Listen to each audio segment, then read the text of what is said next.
Video 6.1ல் before the exam வரைக்கும் பார்த்தோம். இப்போ பார்க்க போகிறது அமங் த ஸ்டூடெண்ட்ஸ்லேருந்து. அமங் த ஸ்டூடெண்ட்ஸ்னால் மாணவர்களுள் அல்லது மாணவர்களில். He was one among the awarded employees. விருதளிக்கப்பட்ட ஊழியர்களில் அவரும் ஒருவர். அவர் ஒருவராக இருந்தார். He was among the awarded employees. அடுத்தது among the fruits on the table, the apple was the reddest. Table மேலே இருந்த பழங்களில் ஆப்பிள் ரொம்ப சிகப்பாக இருந்தது. அடுத்தது among my friends, Sarah is the funniest. என்னுடைய ஃப்ரெண்ட்ஸ்லேயே சாரா ரொம்ப தமாஷான ஒரு கேரக்டர், வேடிக்கையான ஒரு கேரக்டர் சாரான். He is one among the best students.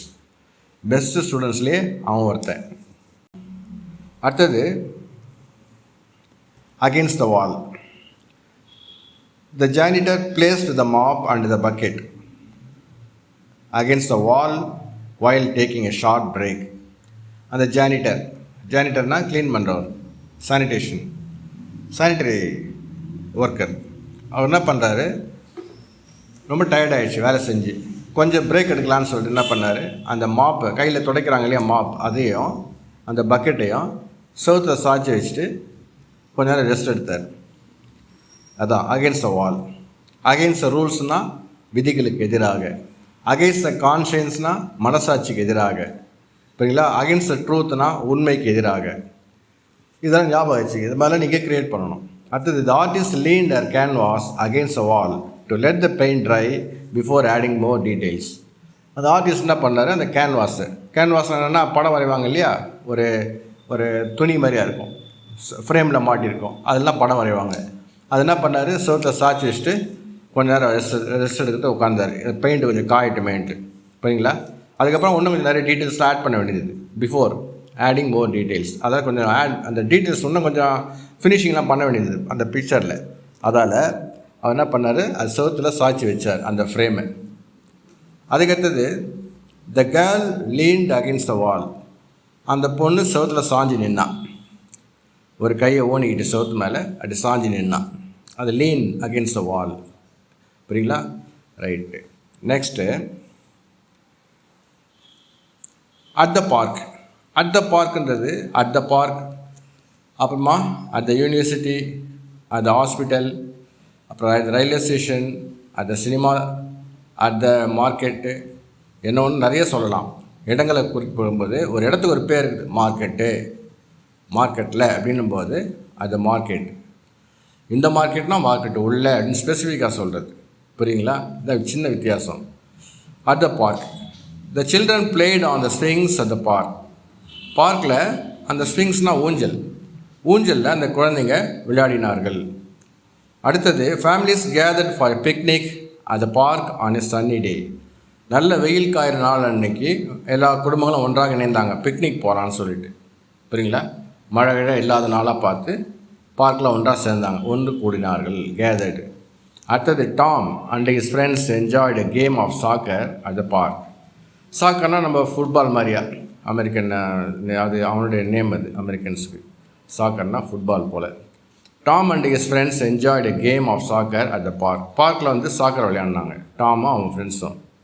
அடுத்தது Sarah spotted a beautiful butterfly while walking at the பார்க்கில் நடந்து கொண்டிருந்த பொழுது, வைல் வாக்கிங்கிறது நடந்து கொண்டிருந்த பொழுது சாரா என்ன பண்ணால், ஒரு அழகான பட்டர்ஃப்ளையை, வண்ணத்து பூச்சியை கண்டாள், ஸ்பாட்டட், புரியுதுங்களா? At the park. இதே மாதிரியா ஃப்ரேஸ் நீங்கள் க்ரியேட் பண்ணுங்கள், ப்ரிப்போஷனல் ஃப்ரேஸ். இந்த சங்க்ஸில் ரொம்ப இம்பார்ட்டண்ட். அதுக்கு அடுத்தது ஓவர் த ரெயின்போ சிம்பாலிக்காக சொன்னால் அது ரொம்ப எக்ஸைட்டட் ஸ்டேஜில், எக்ஸ்டசி, பெருமகிழ்ச்சி, அந்த இதில் எல்லாமே கன்ஸ்ட்ரக்டிவ், நெகட்டிவ் தாட்ஸே இல்லை, அது மாதிரி சொல்லும்போது ஹீ இஸ் ஓவர் த ரெயின்போன்னு சொல்லலாம், புரியுங்களா?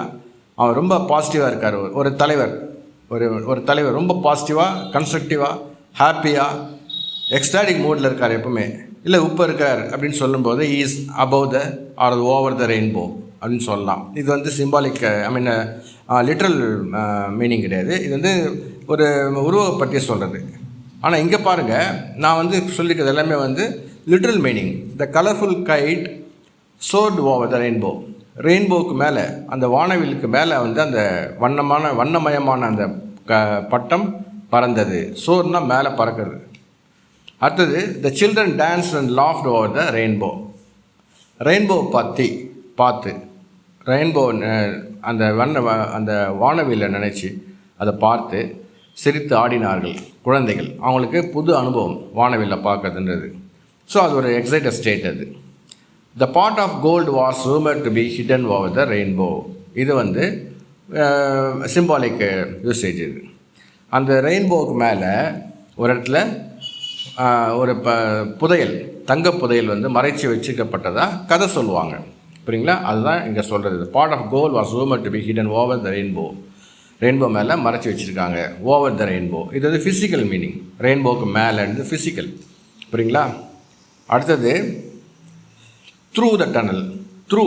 த்ரூன்றது வந்து 2 பேருக்கு நடுவில் போனால் பிட்வீன், ஒரு 4-5 பேர் நடுவில் போனால் த்ரூ. அல்லது கூட்டம், பெரிய கூட்டம், க்ரௌடு நிற்கிது, அந்த கூட்டத்து வழியாக ஒருத்தர் முண்டி வச்சு உள்ளே போகிறார், அது த்ரூ. காடுகளில் ஃபுல்லாக மரங்குது, அந்த மரங்கள் வழியாக ஒருத்தர் உள்ளே போகிறாரு. Through the forest, through the woods. Through the வுட்ஸ்னால் மரங்களுக்கு ஊடே. புரியுங்களா? இப்போ சென்டென்ஸ் பாருங்கள். The adventurous kids crawled through the tunnel at the play கிரவுண்டில் ஒரு சின்ன டனல் வச்சுருக்காங்க குழந்தைங்க விளையாடுறதுக்காக. அதில் கிரால்டுனா ஊர்ந்து போகிறது. Through the tunnel. அந்த அட்வென்ச்சரஸ் கிட்ஸ்னால் ரொம்ப இன்ட்ரெஸ்டிங்காக எல்லாத்துலேயும் எடுத்து ஒரு க்யூரியாசிட்டியோடு இருக்கிற குழந்தைங்களை வந்து அட்வென்ச்சரஸ் சொல்கிறாங்க. புரியுங்களா? அடுத்தது, Sarah and her friends giggled as they made the way through the tunnel in the maze. அந்த மேஸ் உள்ள போகும்போது சிரிச்சுக்கிட்டே போனாங்க சாராவும் அவள் ஃப்ரெண்ட்ஸும். புரியுங்களா? So through the tunnel. The hikers trekked through the tunnel to reach the other side of the mountain. அந்த டனல் வழியாக அந்த ஹைக்கர்ஸு ட்ரெக்கிங் போனாங்க. ட்ரெக்கிங்னா நடந்து போகிறது. புரியுங்களா? ஒரு பயணம், நடந்து போகிற பயணம். அது ஹைக்லாம் சொல்லுவாங்க. ஹைக்கர்ஸ், அந்த மாதிரி போகிறவங்களுக்கு பேர் ஹைக்கர்ஸு. Through the tunnel. அடுத்தது, the train spread through the tunnel making a loud எக்கோயிங் நாய்ஸ். அந்த டனல் வழியாக ட்ரெயின் வந்து வேகமாக போச்சு, ஒரு பெரிய சத்தத்தை உருவாக்கி கொண்டே போச்சு. அது த்ரூ த டனல். ரொம்ப சிம்பிளாக இருக்குல்ல எல்லாமே. அடுத்தது, by the river, near the river. ஆற்றிற்கு அருகே. The camp site was set up near the river for a scenic view. ரொம்ப இயற்கை காட்சியோடு இருந்ததால் ஆற்றின் பக்கத்தில், கரையில் ஆற்றின் பக்கத்தில் அவங்க கேம்ப் சைட்டை செட் பண்ணாங்க. பொதுவாகவே நாகரிகம் வந்து ஆற்றங்கரையில் தான். ஆறு போகுது இல்லையா? எங்கெல்லாம் ஆறு போதோ அது பக்கத்துலாம் நாகரிகங்கள் தழைத்து வளர்ந்தன அப்படின்றது நம்ம ஹிஸ்ட்ரியில் பார்க்குறோம். ஆற்றங்கரையில் தான் பெரிய பெரிய நகரங்கள்லாம் இன்றைக்கி உலகம் ஃபுல்லாக இருக்குது. ஓகேங்களா? The kids enjoyed fishing near the river on a sunny afternoon. குழந்தைங்க என்ன பண்ணாங்க? மீன் பிடிச்சாங்க ஜாலியாக ஒரு சன்னி ஆஃப்டர்நூனில் போயிட்டு. அடுத்தது, Sarah like to take peaceful walks near the river to relax பண்ணுறதுக்காக சாரா என்ன பண்ணுவான்? ஒரு பீஸ்ஃபுல், அமைதியான ஒரு நடை பயின்றாள். எது பக்கத்தில்? ஆற்றின் பக்கத்தில். த picnic spot was chosen near the river to have a pleasant breeze. Picnic spot எங்கே வச்சாங்க? ஆற்றுக்கான பக்கத்தில் வச்சாங்க. ஏன்னா ஒரு நல்ல காற்று, ப்ளசண்ட்டான ஒரு ப்ரீஸ் கிடைக்கும், காற்று வரும் அப்படின்றதுக்காக அந்த இடத்துல தான் செட் பண்ணாங்க பிக்னிக் ஸ்பாட்டை, நியர் த ரிவர். ஓகேங்களா? Near the river, near the door, near the market, near me, near you, என்னால் நிறைய சொல்லலாம். ஓகேங்களா? அடுத்தது, along the path, along the road, along the length. ஒரு நீளமான தெரு, நீளமான வீடுன்னு வச்சிங்களேன், நீளமான சுவர், காம்பவுண்ட் சுவர். Along the wall, along the compound, along the compound. அடுத்தது, along the road, along the river, இப்படிலாம் சொல்லலாம். அலாங் த பாத், பாதை நெடுகிலும். The hikers walked along the path surrounded by tall trees. அந்த பாதை, 2 பக்கம் மரங்கள் சூழ்ந்த அந்த பாதை வழியே நெடுகிலும் நடந்து சென்றார்கள். Sarah rode her bike happily along the path in the park. பார்க்கில் வந்து ஒரு சின்ன பாதை அமைச்சிருக்காங்க, பாதை வச்சுங்களேன், ஜஸ்ட் லெட்ஸ் அசியூம். அதில் வந்து சந்தோஷமாக ஜாலியாக ஹாப்பியாக வந்து அவன் சைக்கிள் ஓட்டிகிட்டு போனான் அந்த பாதை வழியாக.